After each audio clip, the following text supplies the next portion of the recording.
TikTok, time to rock.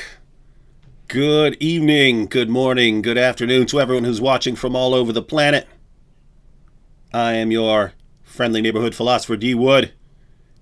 With me now is, I have to say, the most useless man in the world because he reports on Jihad, and Jihad has been over for a long, long time. It's an interior spiritual struggle, David. So I have news this week about people praying and giving alms. It's a beautiful thing, really. Well, Robert, how does it feel to be so useless to humanity? that David. It's an interesting question you've asked because, unfortunately, while we all know that Islam is a religion of peace and that jihad refers to the interior struggle within the soul to better oneself and to be more pleasing to Allah, at the same time, there is an unfortunate recurring problem of Muslims who misunderstand Islam and fail to realize that jihad is entirely peaceful. And unfortunately, there is a great deal to report about their activities this week all around the world. Yeah, no matter how many times we say that Islam is a religion of peace, and no matter how clearly politicians and journalists and educators and entertainers, I mean everyone, Hollywood, everyone, no matter how many times, everyone in the world in a unified voice proclaims that Islam is a religion of peace and tolerance, these misunderstanders of Islam just keep getting the wrong idea, no matter what we do. It is amazing because the unanimity is striking. Every last politician in the West, every last non-Muslim authority, from the Pope to John Kerry to Joe Biden to Hillary Clinton, Boris Johnson, Theresa May, Angela Merkel, you can just go down the line. And every last one of them knows full well that Islam teaches peace, tolerance is an entirely benign and beneficial for the human spirit. So why it is that some Muslims who ought to know their holy book better than these great experts on Islam, somehow they get this idea that that it teaches violence and warfare against unbelievers. It's an enduring mystery. It's one of life's great mysteries. Yes. Yeah, it's and there's no way of getting to the bottom of it, because if we wanted to get to the bottom of it, we'd have to go to Islam's most trusted sources and see what they say, and we're just not allowed to do that. That's off limits. Only bigots and Islamophobes and racists would ever think of doing something like that. All right, so we said last week that there probably wouldn't be any news in jihad from then up until now, so I'm assuming that you're staring in front of you at a blank screen, or if there is anything on the screen, it is just, people trying to work out this inner struggle to stay in shape, and that's the only form of jihad that you have to report, I'm guessing. Well, David, unfortunately, there is a bit of misunderstanding here and there. Darn misunderstanders of Islam keep messing up our show. It's a shame. It really is a shame. They never cooperate. Uganda, we can start with today. A Muslim woman converted to Christianity, and her husband found out about it. And instead of congratulating her on exercising her free conscience and demonstrating the tolerance of Islam, he beat her with a stick. And it looked as if he was going to kill her outright. Except she fled first. Interestingly enough, also in Uganda this week, there was a man who converted to Christianity, and a group of Muslims found out about his conversion to Christianity. And oddly enough, David, they decided to meet in the local mosque to discuss what to do about this. And what they did after they met in the mosque was go to his home and start chanting his name in a menacing manner outside the house. And then they broke into the house. He had already fled, so there was nobody there. But they broke into the house wielding machetes, sticks, and stones. He was able to survive because, as I say, he had fled the area already. But here we have several interesting aspects of these stories. One is that converts to Christianity from Islam being done violence to by the Muslims of their acquaintance, which is odd since we all know that Islam teaches tolerance. And the fact that the people who broke into this gentleman's house with machetes, sticks, and stones, they had met in the mosque to plot out doing this. And of course, we all know that a mosque is just like a church or a synagogue. It's an entirely peaceful place. As a matter of fact, the Collective Against Islamophobia in France, which is an organization that has actually been at all. 1 second. Back to Uganda. Yes, sir. One, I had a correction. You said that Muslims did this. It was misunderstanders of Islam who did that. So in both cases. But I just wanted. But they weren't. Yeah, and I just wanted to draw everyone's attention to the fact that, I mean, because a lot of people aren't familiar with the situation in various African countries, but Uganda is not a Muslim country. That is a majority Christian country. It's like 13 to 15% of the population is Muslim, and you're already in serious danger of your life for leaving Islam. There are three stories out of Uganda of converts from Islam being brutalized and beaten or even killed by their Muslim acquaintances.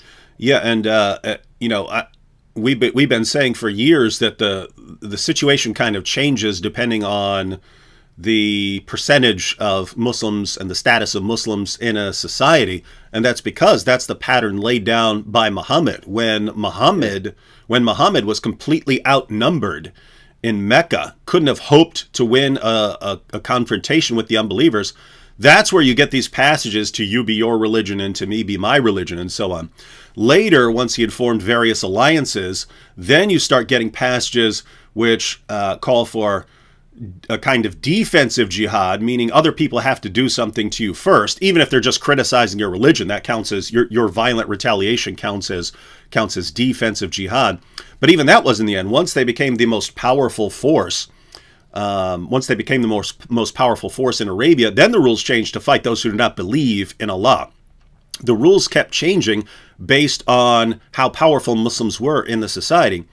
And we look today, place like the United States, 1% of the population Muslim. What is Islam? Everyone agrees, peace and tolerance.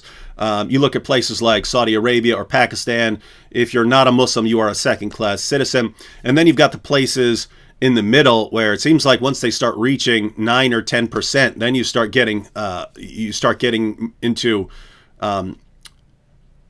more of a defensive jihad situation, but it's not what we think of as defense. It's not, hey, an army is marching against you and therefore you can defend yourself. It's any perceived threat against Islam, any perceived danger to Islam can be met with violence, and that would include people leaving Islam.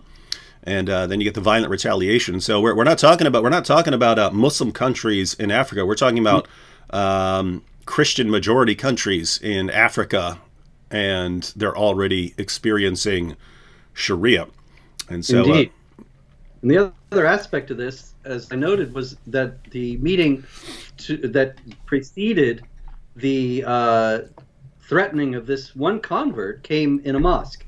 And that was why I mentioned this France story, because Marwan Mohammed, the former executive director of the Collective Against Islamophobia in France, he has protested against new plans by the French government to conduct surveillance in mosques. And he says that these are inherently racist and bigoted plans because churches and synagogues are not going to be placed under similar surveillance. And yet this leads us to the inevitable problem that you see invariably stories about weapons being stockpiled in mosques. You never see that in churches or synagogues or Hindu temples. You don't see the same kind of plotting of violence or people coming out of prayers and doing violence or rioting that we see so many times when it comes to mosques. And this Uganda story is another example of it. And so it's entirely justified for the French government to think they should place special surveillance on mosques that they don't need to place on churches and synagogues. If you start seeing terrorist plotting in churches and synagogues, then put the surveillance there as well. But otherwise, it's just politically correct posturing.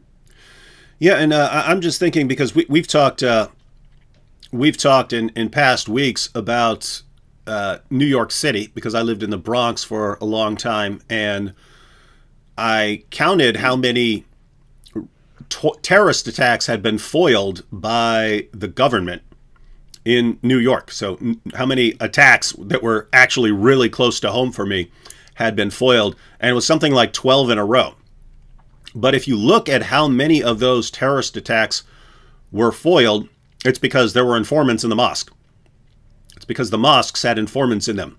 And someone's walking around looking for bomb parts, and he's talking to various people. Hey, where can I get this? Where can I get that? He's talking about where to get things for an attack, and ends up talking to an informant. And so, I mean, I am not a big fan of government surveillance and things like that, but I mean, if you keep catching people in the same kinds of locations, and keep in mind,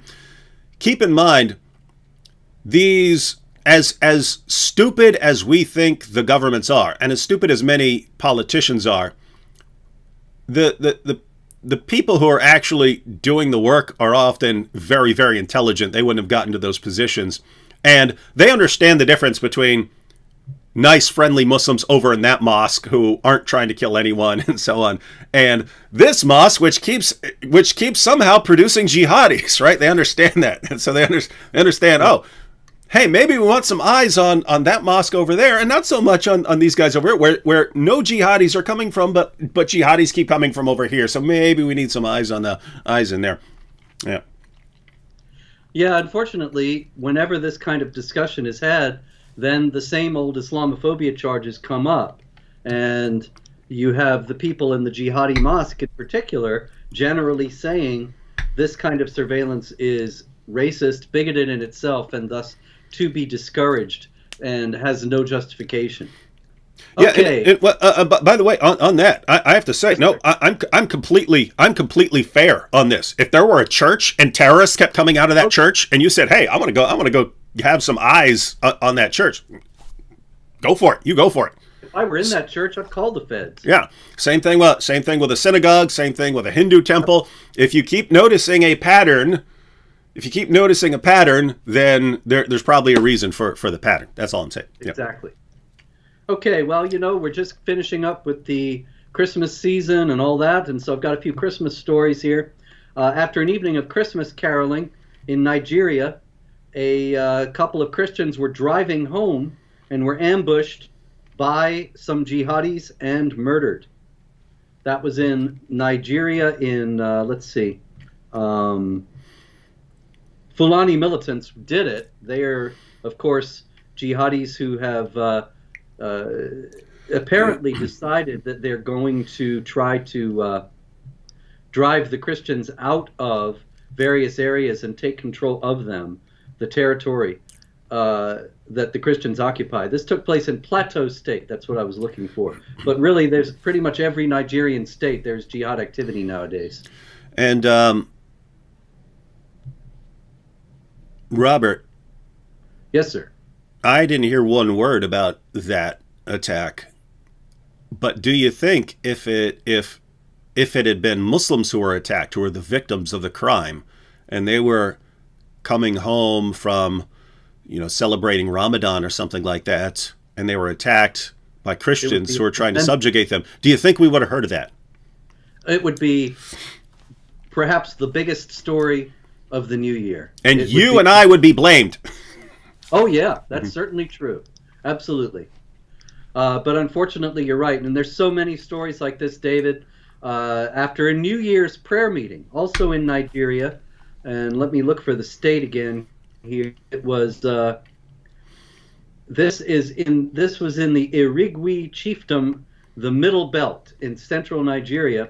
There was a New Year's prayer meeting, and a Christian was on his way home from that and was burned to death beyond recognition, again by jihadis, and then they boasted that this was the first attack of the new year and that many more would be coming soon. Then also we had in Borno State another jihad attack. This is also in Nigeria, when Jihadis stormed a predominantly Christian community, Wultihia, and burned down the church, burned some houses down, and destroyed a couple of cars. This was an entirely unprovoked attack, with the villagers fleeing into the forest and being shot at by the jihadis as they fled. And by the way, I don't think most people in the West understand how important certain places like Nigeria are, because Islam has been trying to expand for 14 centuries. And then you got certain places that are like the dividing line, where you have Muslims on one side and mostly non-Muslims on the other. And so you could go over to India and stuff like that. You could have one area that's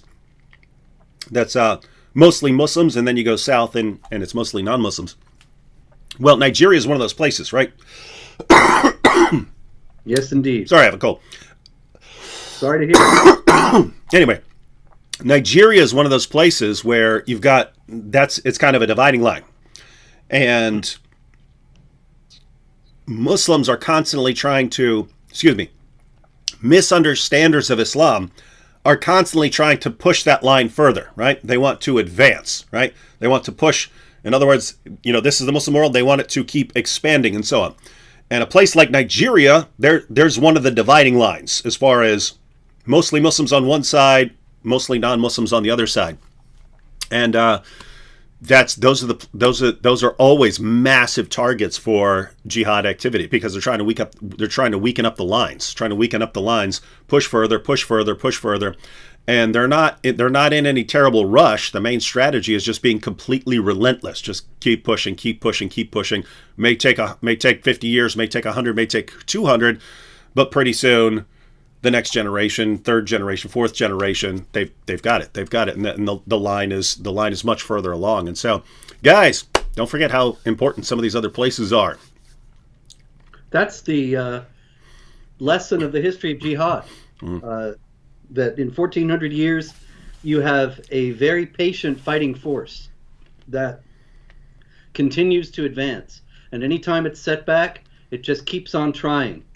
And there may be 100 years, 200 years, 300 years where the non-Muslims are strong and the jihadis are weak, and consequently they can't advance, but it never ends.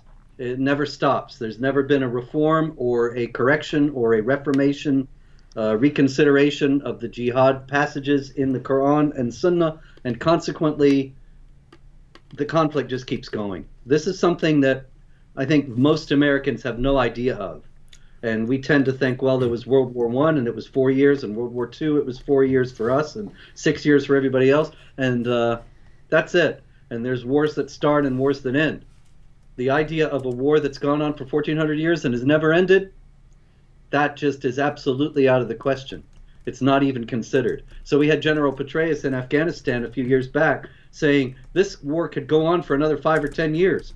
And I just couldn't believe it. When I read that, I thought, did he really think that he's going to end the jihad in Afghanistan in 5 or 10 years? He may be able to contain it for a while, but obviously we saw how all that worked out. It never ended, and they were never able to end it. They don't understand what it's all about fundamentally, and that's one of the reasons why they keep making so many mistakes. Now, was that the same Petraeus who kept calling the Quran the Holy Quran? And oh yeah, insisting that the Quran be handled respectfully, but yes. Meanwhile they were burning Bibles. Yep. Guys, you remember that? I made a video on that years ago where the U.S. military people were trying to send Bibles to Afghanistan, right? And say, hey, here's Bibles, and the U.S. military didn't want to cause any.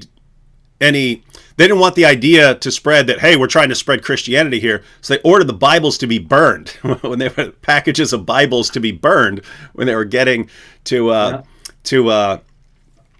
Afghanistan. Meanwhile, the regulations for places like Gitmo and so on for handling Qurans came down, and you have to carefully put on these white gloves and so on to inspect the Quran and handle with the utmost care. Meanwhile, Bibles are garbage that you burn and so on. And so you're telling me that guy, he had some wrong ideas about jihad? This is so strange. He thought it was going to He thought it was going to be a long war, and it was. But he actually thought that it was going to end with an American victory based on the end of Jihad. I mean, he just obviously never had a clue as to what he was dealing with.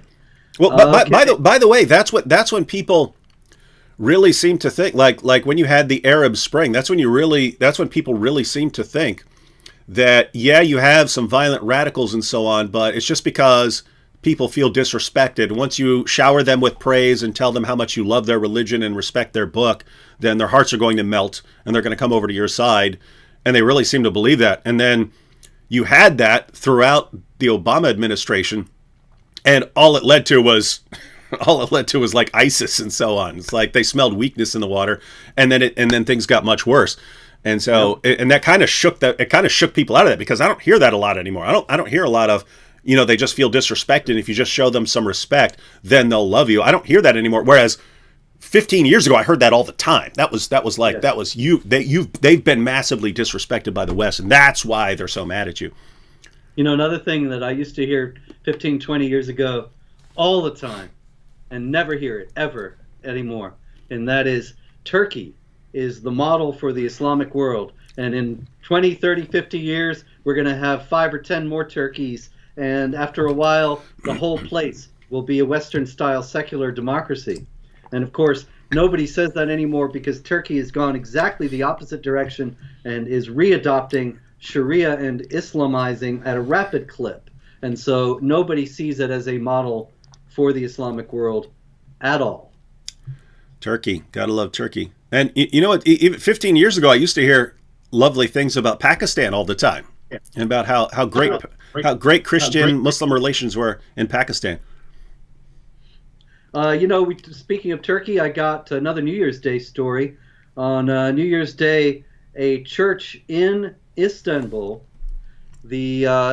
some friends of the church there scrawled Allah One on the door of the church. That is the numeral 1, meaning obviously a reference to Tawheed, the radical monotheism of Islam. They were refuting or denying the Trinity that was taught and worshipped in this church.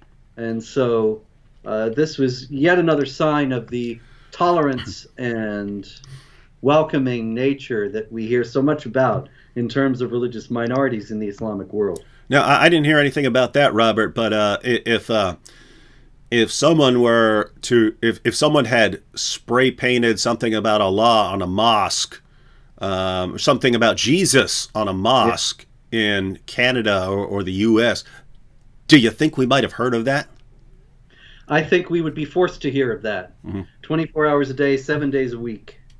And even like 20 years later, we'd be hearing about it, right? When we say, what about the intolerance that we read about in the Quran? Well, you're talking about that. What about someone who spray painted Jesus on that mosque all those years ago? Well, you're not answering that. And yet you're right, David, because these things are actually far more common than that. And another story I have this week is out of Bangladesh, where 3 Hindu temples were desecrated by Muslims hanging raw beef on their doors. And of course, the cow is sacred in Hinduism, so this was a grave insult and a desecration of these 3 Hindu temples by people belonging to the majority religion in the country. What's interesting to note about that also is that right next door in India, a Muslim group has gone to the Indian Supreme Court to criminalize insults to Muhammad. And so it's kind of ironic that some Muslims in Turkey and Bangladesh this week, and of course there are many, many other stories like this from all over the world, but just this week there are 2 incidents of people being intolerant toward non-Muslims and being insulting to their religions. And nobody in Bangladesh or in Turkey is going to go to the courts and try to ask for protection for the religious minorities. They would know that would be useless exercise anyway. But in India, where mosques are not being attacked, you have this kind of action by the Muslims because some people have said things critical of Islam. Incidentally, one of those people was Wasim Rizvi, who was a Muslim leader who noted that there were violent passages in the Quran and called for reform. and was threatened and told he was not a Muslim, and he left Islam and embraced Hinduism. And this is the kind of insult that they're talking about, because he spoke about the violence in the texts and teachings of Islam as he was converting.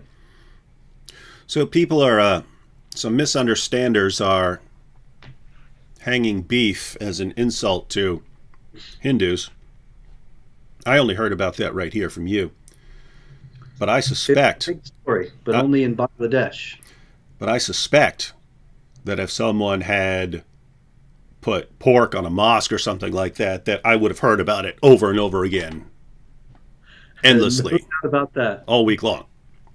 Yes, and there would have been commissions and studies about Islamophobia in the United States and what we can possibly do about it. Mm-hmm. Okay, shall we go to Afghanistan, David? What could be happening in Afghanistan? Taliban. No. The Taliban took over. So now I mean, everyone withdrew, so now you're going to get peace. Right. You're not only going to get peace, you're going to get Islam, because that's what the Taliban is all about. In the West, people like to say that the Taliban is misunderstanding Islam and has nothing to do with the real Islam. But if you read what the Taliban says, everything they do is very carefully based upon Islamic teachings. And so this week, the Taliban have sentenced a television to death, which is obviously a symbolic move designed to express disapproval with what is on the television, and smashed musical instruments as being forbidden in Islam, dumped 3,000 liters of alcohol into a canal in Kabul. And I think, well, that's so much alcohol in that canal. You could probably just get a cup, you know. And the world's biggest punch bowl. Exactly. But the biggest story out of Afghanistan this week, of course, as you know, is the great beheading of the mannequins. Yeah. Mannequins, department store mannequins, were ruled idols. Now, David, I've been in a lot of department stores in many years, in many places, even in Europe, not just in the United States, in Australia, and I have never once seen anybody worshiping a department store mannequin. I have never been moved to idolatry by a department store mannequin. But nonetheless, the Taliban thought this was such a pressing concern, and obviously what's much more likely is that they didn't like that these mannequins were being used or could be used to model Western fashions and not just a burqa. So that's a double whammy there. Yeah, that's right. And there are actual videos of the mannequins being actually physically beheaded. Now this, of course, will destroy their power as idols. As you go, actually, you know, it's interesting. If you go to any museum, David, any museum of ancient history, any place in the ancient world where Islam was once present or is still present, you will see many statues or Byzantine icons, all kinds of artwork with the eyes gouged out and the nose knocked off. The Sphinx is one notable example. And this is because if you remove the eyes and the nose, then it's no longer a human image, an image of a human being, and thus it's no longer an idol. And you know, this has been obscured to a tremendous degree. It's a common story that a lot of people take for granted, that Napoleon's troops in Egypt shot the nose off the Sphinx doing target practice. This is actually false. It was actually removed after a fatwa declaring it was an idol, and the nose was knocked off by believing pious Muslims who thought that they wanted to prevent this thing from being worshipped. Well, I mean, you know, because it's confusing to us to think that, you know, you've got all these things around you and you might start bowing down and worshiping them. But, I mean, if you have a group of people who are really used to bowing down to a giant, you know, Borg cube, and they just can't stop bowing down to this Borg cube and walking circles around it and taking pilgrimages to it. And then you've got even more, you've got this black stone on the side that's been broken to pieces, and people running up and kissing it and kissing it and kissing it and kissing it. And so it's you know, I walk down the street. If I see a cube, I don't feel a need to bow down to it. If I see a rock, I don't start smooching it. But For people who do, they might be worried. Wait, we bow down to just a cube and we kiss a rock. What if something has a face on it? That's like even more tempting. So that's irresistible. So they got to knock the face off. That's it. I mean, you just have to knock the face off of a thing like that. It's just too dangerous. Okay, do you remember Awad al-Suwaymin? Awad al-Suwaymin, an Iraqi migrant in Liverpool who got into a taxi and asked the taxi to take him to the Anglican Cathedral.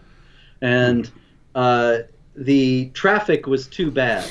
I believe it was Remembrance Day. And the taxi driver then was told by this Awad al-Suwaymin to take him to the Liverpool Women's Hospital. Anyway, at a certain point, out in front of the hospital, the taxi driver noticed that he was wearing a suicide vest. And he blew himself up. I believe we actually discussed this some weeks ago. He blew himself up in the cab. The taxi driver was in the cab during the explosion but was able to escape with his life. Now, Awad al-Suwaymin, it was widely reported after he did this that this was a Christian, that he had converted to Christianity. There was photographic evidence of him standing with the bishop in Liverpool's cathedral. He was a Christian. And a lot of Muslims were very happy about this on Twitter and taunting, saying, you see, you have Christian suicide bombers and you blame Islam and so on. But since then, it has come out that his Christianity, his conversion to Christianity was entirely deceptive and meant to gain him the sympathy of British officials, because he's applying for asylum and he's going to say that he faces death as a Christian convert if he goes home to Iraq because of the death penalty in Islam for apostasy. So they have to let him stay there. He was not actually a genuine Christian. He had a Quran, he had a prayer mat, and it has been reported that he was frequenting the mosque on a daily basis in the days and weeks before the suicide mission. And so, of course, the suicide attack comes from the Quran, chapter 9, verse 111, promising paradise to those who kill and are killed for Allah. And the conversion to Christianity is an example of someone putting into practice Muhammad's dictum, war is deceit. And he considers that the Islamic world as the Dar al-Islam, the House of Islam, is at war with the Dar al-Harb, the House of War, and that any time then that you can deceive the unbelievers in order to gain something from them, gain an advantage over them, you're justified in doing so. And so all the people who claimed that he was a Christian and actually took comfort in that by thinking that it reinforced their moral equivalence of Christianity with Islam, they have been definitively shown to be relying on false information. Well, it wouldn't be the first time people fell for false information. Ain't that the truth? All right, we have, yes, sir. Oh, go ahead. There's so much more. Let's see. I've got a story from Germany. Okay, go ahead. Oh, yeah, go ahead. Yeah, I talked about this on my channel. So this is from the Associated Press. German prosecutors said Tuesday they have charged 2 Afghan brothers with murder over the July killing of their sister, whom they allegedly wanted to punish for her Western way of life. The men, aged 26 and 22, and identified only as Syed H. and Sayed H., in line with German privacy rules, they don't want to name them, are accused of luring their 34-year-old sister to a meeting in Berlin on July 13th, then choking and strangling her and cutting her throat. Prosecutors in the capital charged that they took a taxi to a station later that day with her body in a suitcase, then traveled to Bavaria by train and drove to a site near the elder brother's home where they buried her. The indictment states that the men wanted to punish their sister for her Western-oriented way of life, which did not correspond to their archaic ideas of honor and morals and their image of women, prosecutors said in a statement. So these guys lured their sister to a meeting, choked her, strangled her, cut her throat, chopped up her body, put the body parts in a suitcase, took a taxi to the train station, then took a train to Bavaria, where the elder brother's home was, and then they buried her. And so, Robert, have you heard of these? Have you heard of these things called honor killings? Have you heard of those? Why, David? Yes, I have. Unfortunately, it is a recurring phenomenon in many areas of the Islamic world. And there are many Muslim countries that actually, as a matter of law, not all of them, but some of them, actually have a more lenient sentence prescribed if you can prove that you committed murder as an honor killing than if it were just an ordinary murder. And so this is a practice that is widely accepted. It is based ultimately on the Quran itself, in a very strange passage in chapter 18 of the Quran, where Moses, the prophet, he approaches a mysterious and unnamed figure who is called Khidr, or green, in the Islamic tradition. And he asks him if he can follow him. He says, "May I follow you?" This is chapter 18, verse 66. Moses said to him, "May I follow you so that you might teach me right conduct from what you have been taught?" And so they follows him, and the fellow does these strange things. And in verse 74, chapter 18, verse 74 of the Quran, it says, "So the two journeyed on until when they met a boy, he killed him." That is, Khidr killed him. And Moses is appalled. Moses said, "What? Have you killed an innocent soul who has not killed any man? Indeed, you have done a horrid thing." And so finally, at length, the mysterious figure explains to Moses why he did all these strange things. And in the course of this, he explains why he killed the boy. And he says, "As for the boy," this is chapter 18, verse 80, "his parents were believers, and we were afraid that he would oppress them by rebellion and disbelief. And we intended that their Lord would exchange him for them for one better, in purity and nearer to mercy." So they're saying, it says, if you that Khidr kills this boy because he knows he's going to grow up to be an unbeliever and grieve his pious parents. And so if you have pious parents now, you have a Quranic example of what you should do with a child who is grieving the parents by acting in an un-Islamic manner. And it's interesting, Robert, that, I mean, this entire family left Afghanistan to move to Germany. They wanted to get out of Afghanistan, so they moved. I mean, she was killed in July, so they moved before that. So they got out well in advance of the Taliban takeover, but maybe they saw the writing on the wall there. But they got out of there. They didn't want to be governed by the Taliban, apparently. That's what you'd expect if they're moving from Afghanistan to Germany, and yet they want to live by the same rules as the Taliban. Wild stuff. Well, yeah, and unfortunately, it's probably also another Quranic passage that illustrates that illustrates what's going on with such people who leave a place where there is strict Sharia and then bring Sharia with them to their new home where they would not have to live under it should they choose not to. And that is chapter 4, verse 100 of the Quran, which is coming right up on my screen here. It is, "Whoever emigrates for the sake of Allah will find much refuge and abundance in the earth, and whoever forsakes his home as a refugee for Allah and his messenger, and death overtakes him, his reward is then obligatory upon Allah." Now that's big. If your reward is obligatory upon Allah, there are very few passages in the Quran. There's 9:111 that I quoted earlier that Allah promises paradise to those who kill and are killed. But this is, he's guaranteed to give you a reward if you emigrate in his cause. And that means that you're not just moving to another country, but you're moving to another country to bring Islam to it. Mm-hmm. And so that's likely what they had, that kind of thing is what they had in mind.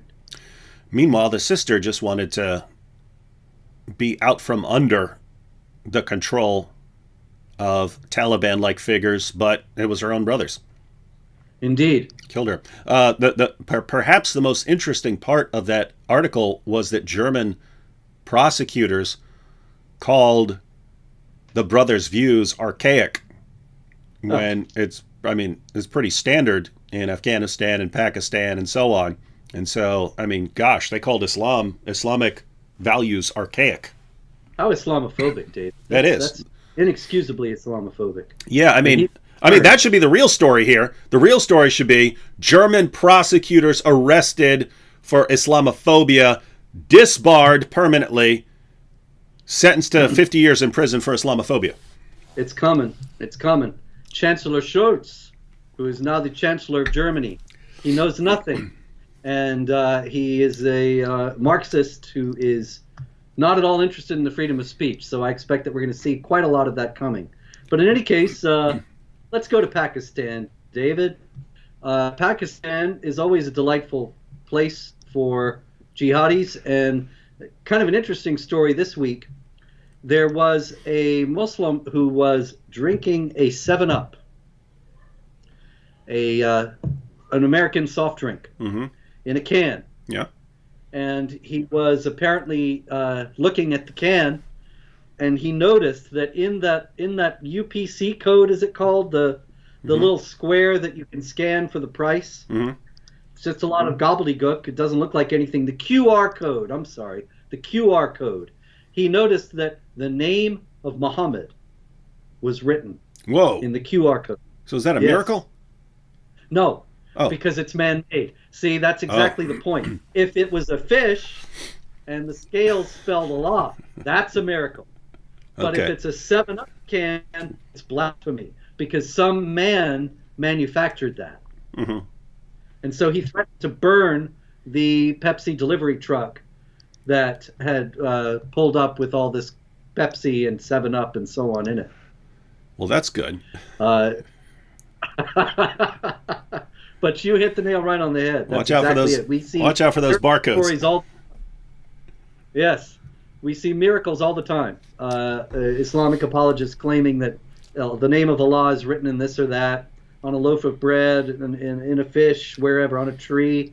But if a human being writes it, then it's blasphemy. And so presumably, even if an image of Muhammad were to suddenly appear on a rock, then that would be a miracle. And that would not be blasphemy. But you have an image of Muhammad on a 7-Up can, watch out. We have a case of discrimination and Islamophobia right here in the United States, David. I'm sorry, deeply sorrowful to say. And that came out of Missouri. Actually, did we discuss this last week? We might have discussed this last week, because this was a little early in the week. Did we talk about CARE suing the gun range for the hijab-wearing person not allowed to shoot? I think we did. Go ahead and run it down just in case. Yeah, Frontier Justice, a gun store in the Kansas City area. They wouldn't let a woman wearing a hijab fire a gun. Excuse me. I know everyone's sick. Yep. They wouldn't let her fire a gun on their gun range because they said that her hijab would catch could possibly catch fire from some of the lead fragments and so on. Which it can.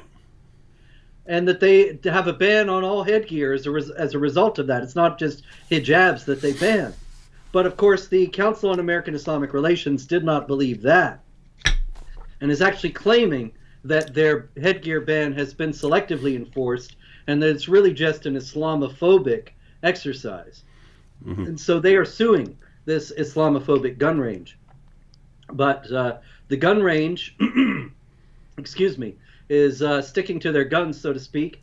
And they say it saddens us that anyone would say we are not inclusive, given that we serve all races and religions every single day in all of our stores. We pride ourselves on this fact, and we strongly believe in America and the Second Amendment that is for every single American. The problem here is that CARE and this woman who is suing, they want to create special laws, special rules in gun ranges, on the job, in all manner of contexts, special arrangements for Muslims. And this is because in Sharia, in Islamic law, Muslims do have more rights and privileges than non-Muslims. Their lives are more valuable than non-Muslims. This is all laid out in Islamic law, as you know. So this is very similar to that story, and which we discussed previously, from years ago in New York, where a girl was told in New York that she couldn't ride a roller coaster wearing her headgear because if part of it goes off and gets caught on something, it would choke or behead her. So they have a rule: no headgear on there, no hats, no scarves, nothing. You can't have anything like that. And of course, it's a big uproar. The place is totally Islamophobic.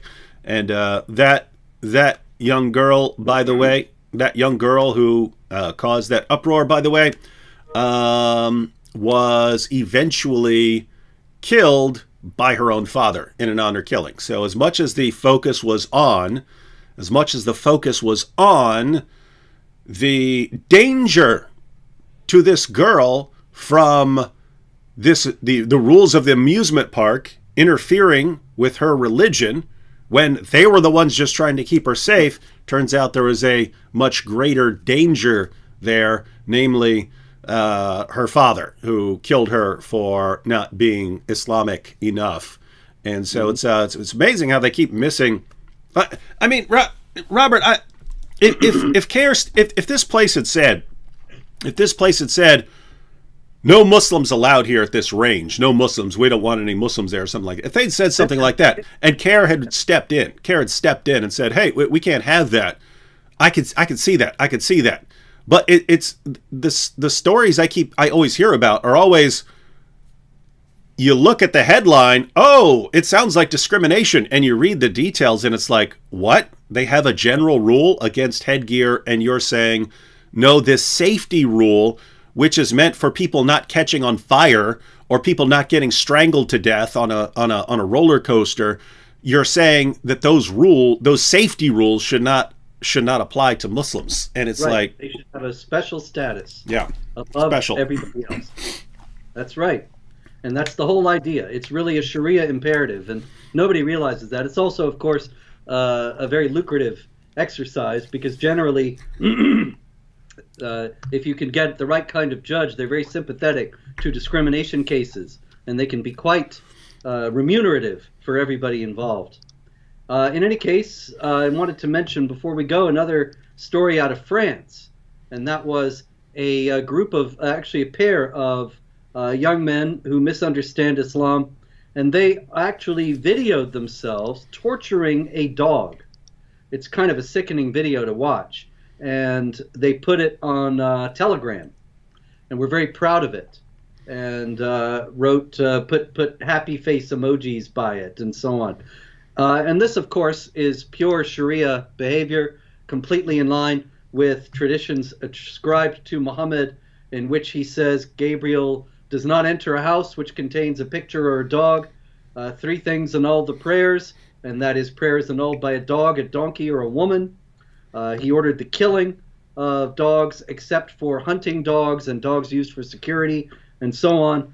This has led to a very low opinion of dogs in the Islamic world, and altogether too many stories like this of unfortunate dogs being mistreated by Muslims who believe that they are somehow unclean or even demonic. Yeah, well, it's especially the black dog. Muhammad said the black dog is a devil. Oh yeah. And so yeah, I have read lots of stories over the years in places like Spain and so on where dogs start getting poisoned in certain areas. People throwing them poisoned food. That all comes out of the same imperative. Mm-hmm. France is actually quite a wonderful place these days if you're a jihadi. I have a story of a man yelling Allahu Akbar, and he riddled a parked car with bullets, and then fled, encountered a female jogger on the way, told her to clear out or he would kill her, and she reported, as far as I know, I believe he might be still at large. Well, at least they gave plenty of warnings. And Indeed. Yeah. Another man See, screaming. that's progress, Robert. That's progress. Now they're warning you ahead of time. Hey, before I kill you, before I spray your car, let me spray this other car, and I'll give you warnings ahead of time. So, Yep. we're heading in the right direction.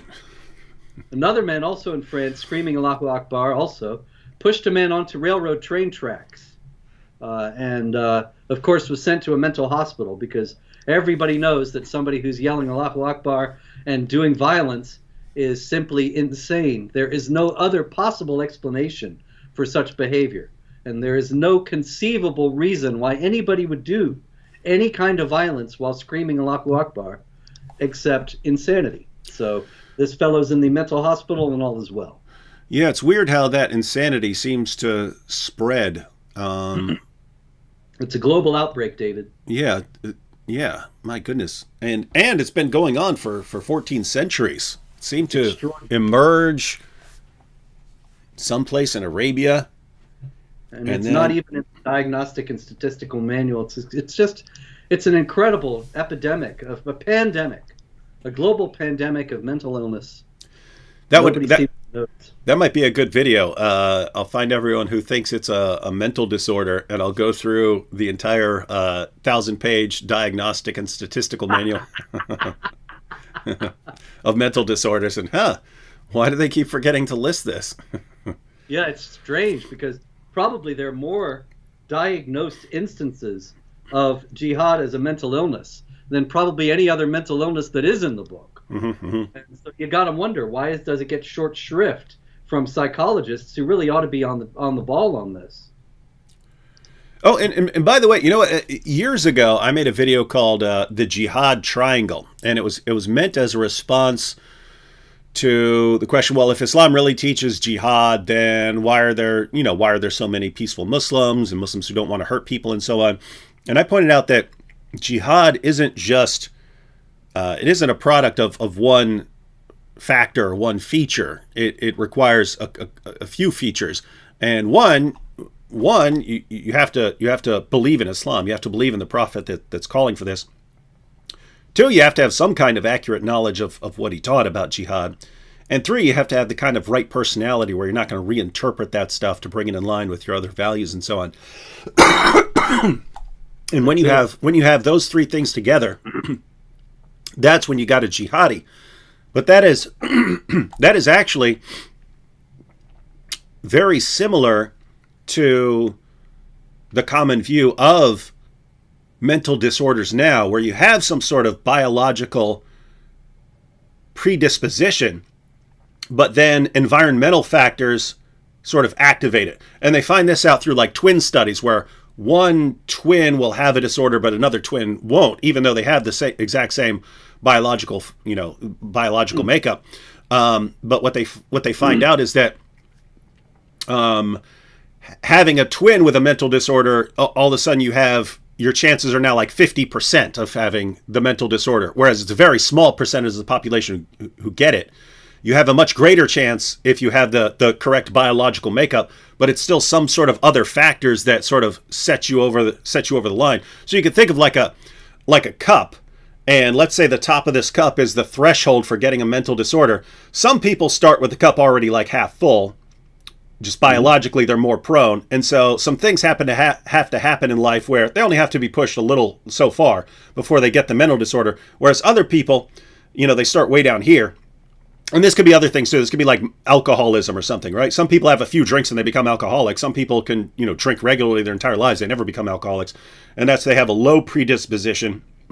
And so they would have to be drinking tons every day in order to push them over the limit to alcoholism. Sure. Anyway, in that, jihad does sort of bear a resemblance to something like alcoholism in that some people you could teach them about jihad all day. They're just not going to go become jihadis. So they would have a sort of low predisposition. But you got some people who are naturally aggressive and so on. And so just got to give them a little nudge, and then they become jihadis. I got one more, David. I think we're coming to the end here. All right. That is speaking of predisposition to jihad, I actually think this young man did not have a predisposition, but unfortunately, he had a jihadi brother.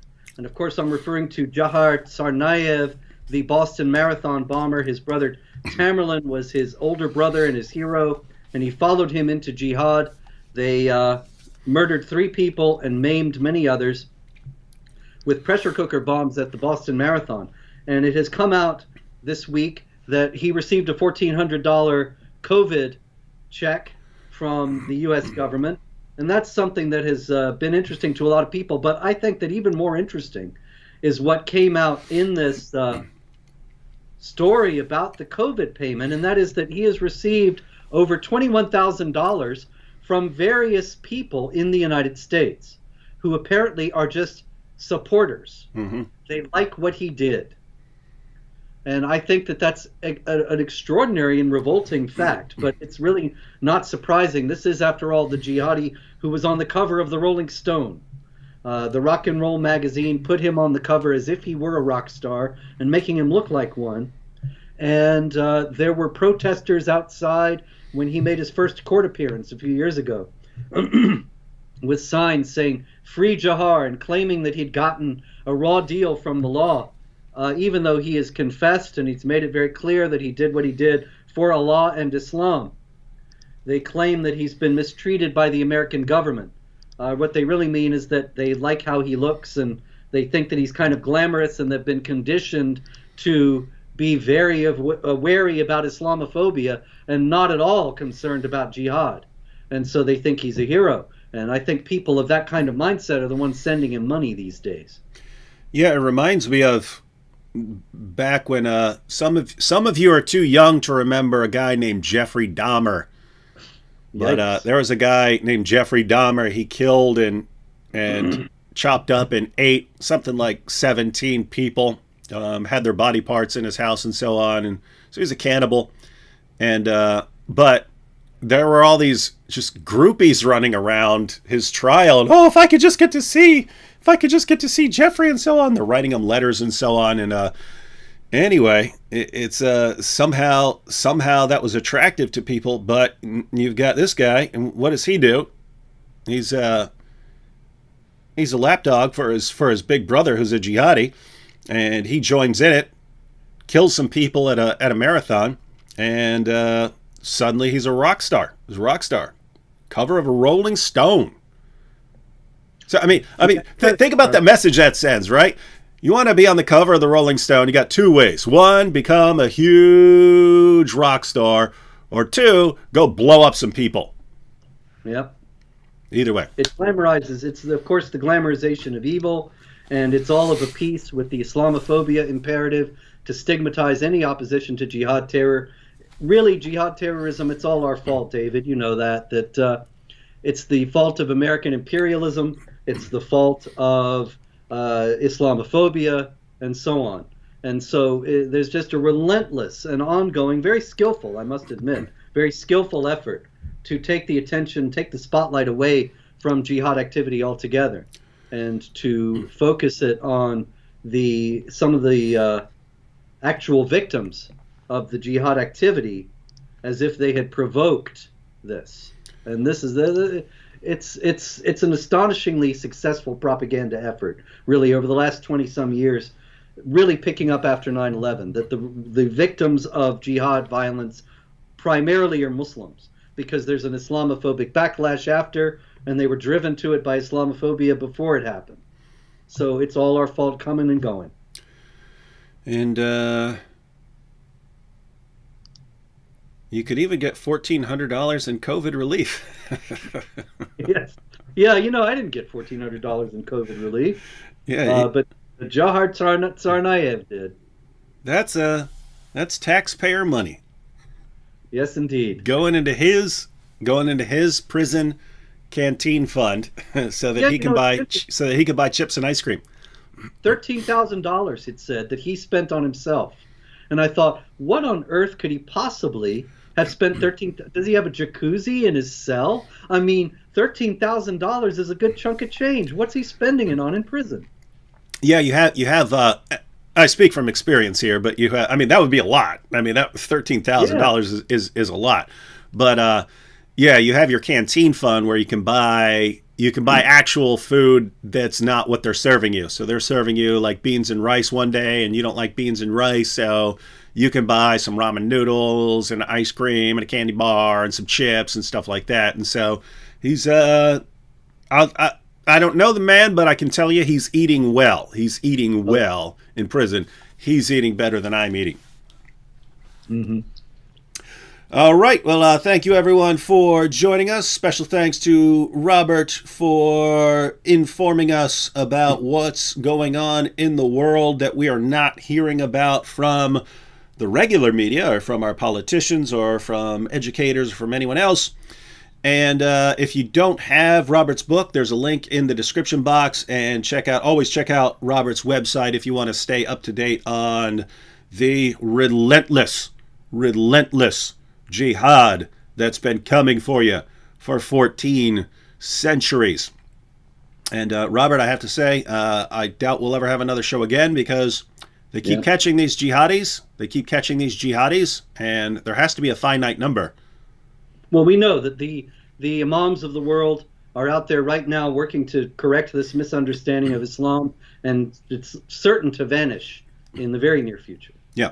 I mean, if everyone is speaking with a unified voice that Islam is a religion of peace and tolerance, and the books of Islam are so peaceful and tolerant, there's absolutely nowhere for jihadis to get the idea that Islam calls for the violent subjugation of the entire world.